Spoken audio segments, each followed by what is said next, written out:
Hello everyone, my eye is finally better. I don't know how much you can see, hopefully it doesn't look too red. So today I'm going to talk to you about how you can make $2,000 on Niteflirt step by step. If you follow the advice that I'm going to give you, there is a very big chance you can make more than 2,000. I set up this goal because in my opinion is much easier to get 2,000 than let's say 5,000, and I don't want you to drive yourself insane. This is a marathon, not a sprint, so giving it all the first months and then burning out like what I did, it's not a good strategy. So the first step is you have to keep your lines open as much as possible.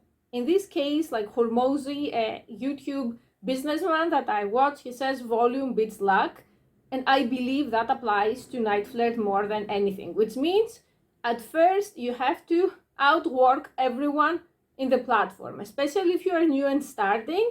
You have to get as many clients as possible. You want people to notice you. And I see the question on every campsite and forum, and everyone and their dog is saying which is the best time to be online on Niteflirt, early in the morning, late at night, in holidays, and they overanalyze lazy people's logic, honestly. I would say the first 3 months, if you're awake, you're online. Of course, this is going to transform you to a kind of very dystopian, depressed sex slave. It's like you exist in a house chained to a phone or to a computer, but if you're strapped for cash, you have to do what you have to do. I'm not going to lie here. I'm not going to sugarcoat. I'm never going to be one of these liars who are going to tell you, oh, this is easy job. I love all of my fans. They're great guys with golden hearts, just misunderstood. No, it's going to be dumpster diving in predator territory. So if you want to keep your sanity, use as many hours as possible to cast a wide net and see what fish you're going to catch. Advice number 1, anything less than 8 hours a day with your lines open, you are not working hard. Advice number 2, having your lines open is very important, and you're going to start attracting your first clients. If you click on the client's profile, I'm going to assume that you're watching me and you can open Niteflirt right now on your phone or your laptop or whatever you're using. You're going to see a tiny box below that you can write information for the client. This is extremely crucial for one thing that we are going to need down the road, and that is client retention. You want people to keep coming back to you for various reasons that I'm going to explain. Reason number 1 is that the more clients you manage to have coming back to you, the less stress you're going to have, and your income is not going to fluctuate thousands of dollars up or down. Second, the more you know someone, the easier it is to satisfy them. Let's keep it like that because it is YouTube. And the less stress you have with trying to understand what the hell does this person want from you. Thing number 3 is that a lot of these men have seriously main character syndrome. Because I'm an unhinged person, I sometimes fight with them, not just on Niteflirt, on all media, when they say, you don't remember me. How can you not remember me? I talked to you January 3, 2005. Actually, I wasn't doing that in 2005. I'm just saying, they talked to you years ago and they expect you to remember them. And I'm like, dude, I talk to 4,000 people per month in all of my socials combined. Unless you're a very regular person or a very loyal fan, I don't remember you. And they're like, but I like wearing panties because, this is so unique in the fandom industry, wearing panties, as if half of planet Earth's population doesn't wear panties. But anyway, if you write it down and you pretend to remember them, that is going to increase the chances of them coming back so much more. Let's just say, oh my God, I remember you. You're Josh from Jerkwater Heights who has a 2-inch penis. Hey, welcome back. How have you been? Of course, you don't let them know that you wrote everything down and you're faking, okay? You pretend that you actually remember them. This is an advice that is crucial, and I don't see any of the other YouTube Niteflirt gurus sharing anywhere because these people are all liars, and unlike me, they're going to just try to take your money, giving you generic crap that is not going to help you work. It's like the eliminate views competition before you even start. So, you have your lines open as much as possible, recap, and you write down whatever information you can get from the new client. Advice number 3, I said it on the previous video, but I'm not going to stop repeating it because it's crucial for your profits. When they ask you, the craziest question on the planet. It's because usually the question starts a fantasy and the answer has to be yes. It doesn't matter if it's a lie, because as a porn actress, you have to be acting, okay? Like, phone sex is still a form of sex providing service. And if they ask you, do you have 3 boyfriends that you had sex with in the stairs last week? The answer is yes. Did you use to take your ex-slave to a glory hole and make him give handjob for $5 a piece? The answer is yes. Are you wearing white panties and high red stiletto heels and, I don't know, a Naruto cosplay right now? The answer is yes, and so on. They cannot see you, unless it's phone with cam. That complicates things, but I think I should make different videos for phone with cam, so we're just going to start with just phone right now for total beginners, okay? So if someone picks up the phone and asks you something that you think like, oh my god, who would even ask that? It's because it's their fantasy. You just play along. It doesn't have to be real. And I have people who are so nice and they say, but Persephone, I don't want to lie. This is not a lie. You're a virtual geisha and you create a fantasy world. Okay, I mean, if we go by what each of us like, I wouldn't even have to be on that side, because many of these things, when I started, I didn't even know they existed.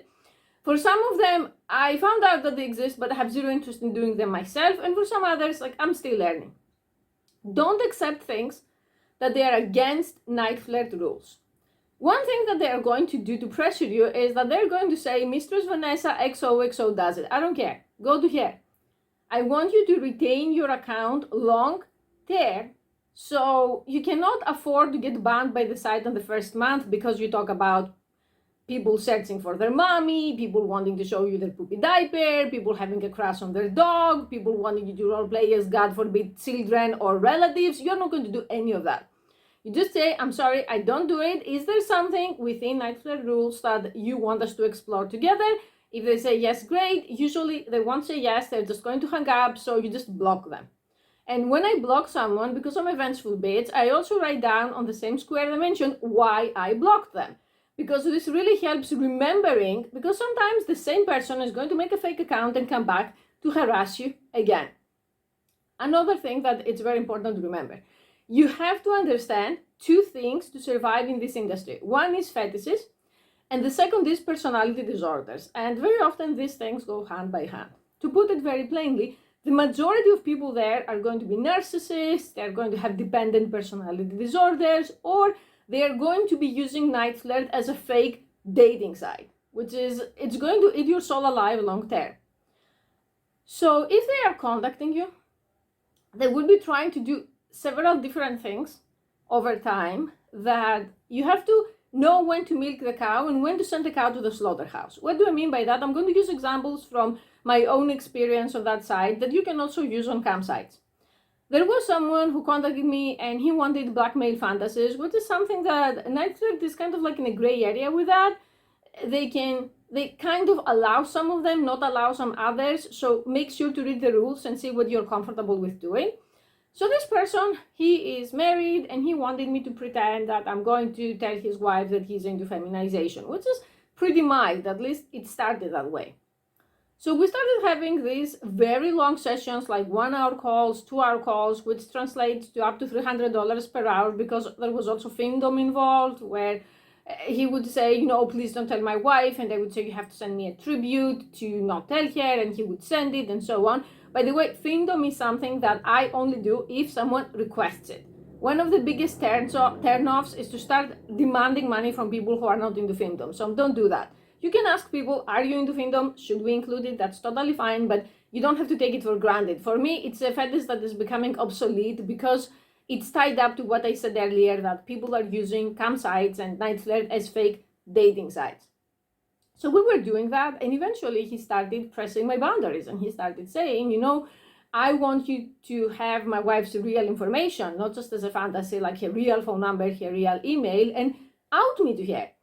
And when I said that, why would I do that? He said because he's fed up with his marriage and he's not getting any younger. He was like in his 60s and he wants to live his dream as a sissy, which is totally fine by me. I mean, I'm the first person that I'm going to be gender affirming towards you or affirm your sexual orientation or just tell you to follow your dreams, but I'm not going to be the one who outs you. It's none of my business.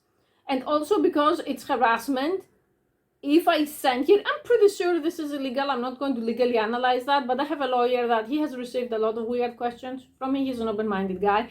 And I cannot send to this person pornographic images of your husband in panties with penises in his mouth without your consent. He doesn't know me, and that is sexual harassment. And I can get in a lot of trouble. So I said these things to him, and he started causing drama. And he started saying, no, you have to do it. Why can't you do it? You don't care about me. You said you are my mistress. And to be honest, I'm getting like pretty sick of femdom because of the hordes of people who are like him. So eventually I had to cut him off. My point about this is you milk the cow while it's in the pasture, and when it stops giving you milk, you send it to the slaughterhouse. So that's why it's very important to be online as many hours as possible, because I see people agonizing and saying, oh my God, I have this client and he has given me $2,000, $3,000, $10,000 over time, and now he has become this insufferable creature. What should I do? If you start dreading talking to a person, if you start feeling stressed, if you become an alcoholic or a drug addict because of them and many others, then they have to go. I don't care how much money they gave you, because I don't put a price tag on your mental and physical health and staying out of prison. So I'm just saying to you that at the first times, people are going to be excited with you. They're going to want to call you a lot. They're going to be spending a lot of money on you. And it's very, very easy, and it's human to get excited and feel that you hit the gold mine and you're very successful. And I remember that there were months when I made like 10,000 in all of my socials, and I was like, oh my God, I'm so good at this. And then the same people would betray me, backstab me, demand physical sex because they have invested money on me, think we are in a fantasy relationship. So easy come, easy go. I'm just saying this for you because try to stay grounded at all times. Don't assume that because you made a lot of money this month, you're going to make as much money the next month. So be available as much as possible so that you will be able to weed out these people. From my opinion, everything in life is a mind game, especially when you have to do with tons of toxic people that I dealt in my entire life with, so many of them. And don't assume that just because someone gives you a lot of money, they genuinely like you, or they're a good person, or they're going to be a long-term client. Many times it's a form of grooming. I know that grooming is something associated with children, but adults can also be groomed, especially if you are in a financially vulnerable position. Another thing that you need to remember is that I believe it's better to be honest, and you're going to make more money long term about something that you don't know, compared to lying and bluffing. This is a very fine line. You're going to say to me, but you just told us to agree with whatever weird question we get. Aren't you contradicting yourself? Let's say you get a request about the fetish that you don't know anything about it. And it's not just a simple question of what are you wearing right now. I believe it's better to tell someone that you have no experience with that fetish, but you're willing to know more, rather than pretend to know and then get yourself burned. Because for a lot of these people, their entire life revolves around the fetish. Even if they're not on Niteflirt, they fantasize about it, they think of how much money they're going to spend, if they're going to find someone who's into it, and so on. Of course, choice number A is always to know as much as you can, to avoid saying, I don't know. But if it happens and you really don't know, don't treat other people like they're stupid. They're going to leave you a 1-star review and you are going to have a problem. So you can tell them, I haven't done that, I don't have a lot of experience with that, but I'm willing to try. Another very important thing is goodie bags. There were times when I made $50, $60 a day very easily from existing goodie bags that people buy when I'm not online. If you say, what the hell is that and how do I go with it? What I do is I take my videos from many vids that they are okay with Niteflirt rules. I convert them to a goodie bag and I sell them for like between $3 to $5. It's pretty cheap, and people are going to say, how are you even making money with that? Because I see some exorbitant prices like $30 in goodie bags. For me, having a goodie bag serves many roles that can help you make a lot of money long term. First of all, if you're planning to do phone with cam, which if you want to go onto the $5,000 to $6,000 a month, you will have to do that. It shows that you're not a catfish, that the videos are in fact you and not someone else's like stolen content. Don't steal other people's content. Reason number 2 is that it gives people a chance to see your style. So for example, if I have small penis humiliation a lot on my listings and I have goodie bags offering that like a fantasy that, oh, you met this girl on Tinder and she was expecting you to have a big you know what and you don't, so she's laughing at you and it's like point of view always, then if they like that, they're going to save your listing, they're going to favorite your listing and say, hey, next time she's online, let's do that on cam or let's do that on phone. So it's a much better way to sample what you offer compared to just a recording, in my opinion. And personally, I don't do audio recordings. I prefer video. I mean, I feel that by doing that, I'm already time traveling to the 80s, to the time that like my parents were doing this kind of thing. I don't know who was doing it. Like, I believe that if you want to be competitive, you have to offer video and audio and not just audio. And in general, in life, my opinion is that if you're going to open a door and you don't know what's on the other side, if there is someone waiting to kill you, if there is a cliff, if there is nothing, just open the damn door. Like, if you are in this industry, you are in this industry. Don't go like these people that, oh, I'm going to wear a mask, oh, I'm not going to show my face, oh, I'm just going to offer audio. The person who is going to find out who you are, they're going to find out who you are anyway. So you might as well make the money and exit the industry rather than stay there and work for pennies and upset yourself. So last but not least, when it comes to, in general, doing this kind of job, I believe it's crucial to experiment with different types of listings. I was doing only fandom for a very long time and eventually I got sick of it and I made a listing on women home alone, wondering who is there and what will they want, and it tripled my income. And it was like very basic, very vanilla, guys, but it was honestly easy. It was like low maintenance compared to people who are contacting me about their problems from YouTube. Like, oh my God, I felt that I'm not even working. It's just horny, straight vanilla man. Like, that's nothing. It's so easy to make money from that. So I was listening to the advice from all of these gurus saying, oh, you cannot make money on Niteflirt unless you do fandom. That's bullshit. I'm just saying, I don't know what your niche is, but if you're new, you probably don't know either. So I would say make a bunch of different listings and see which listing gets the most traffic, which listing gets the most money and like good reviews and everything, and most importantly, which is the easiest for you to do long term. Because trust me, after the 16 hours, if you have kept your lines open, or the 12 hours, you don't want someone who is contacting you with the biggest nonsense of the galaxy. Like, someone contacted me 2 days ago and he was like, I'm just telling you like word by word his email, and I'm going to like shame this person online because that was like insufferable. He messaged me an email, not text, because he doesn't want to spend the $1 to text me. And he's like, are you evil? Because I'm looking for someone who is evil to slowly corrupt me and make me descend into some kind of abyss. Like, it was this long, convoluted rambling where I have to be evil and essentially do a ton of emotional labor. And do you know what is all of this for? To basically enable him to suck his dildo. Because this is what it's all about. There is a category of person who is extremely toxic, who is secretly gay in the closet. And in my opinion, that is extremely offensive. I'm going to make huge rants about that homosexuality or bisexuality isn't something to make fun of by needing an evil woman to make you do it, or needing some sissy hypnosis to make you do it. If you're going to do it, you're going to own up to it. So I just messaged him, hey, I'm not evil. Thanks for contacting me though. Someone else is going to be a better match. Bye. And then blocked him. I don't have the time and emotional energy for this kind of garbage. If you have it and you want to try and you want that money, go get it. From me, you wouldn't even pay me $100 an hour to deal with this nonsense. I find accountability very sexy, and I only do consensual stuff, which means you cannot accuse me later that I hypnotized you, that I coerced you, that I did anything like that when you're a grown-up.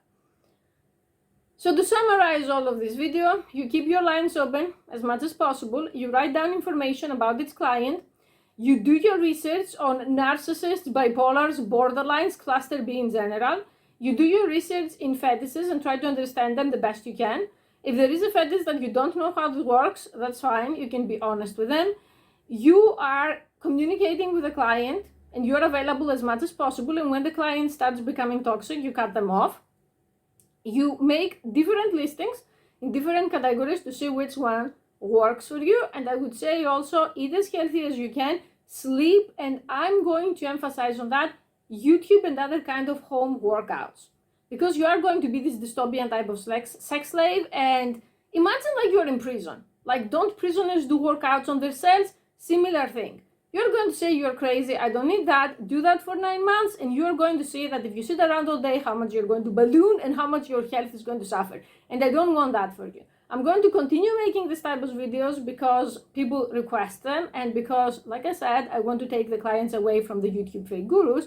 So if you like it, subscribe, share, leave questions in the comments to include them in future videos, and thank you for watching.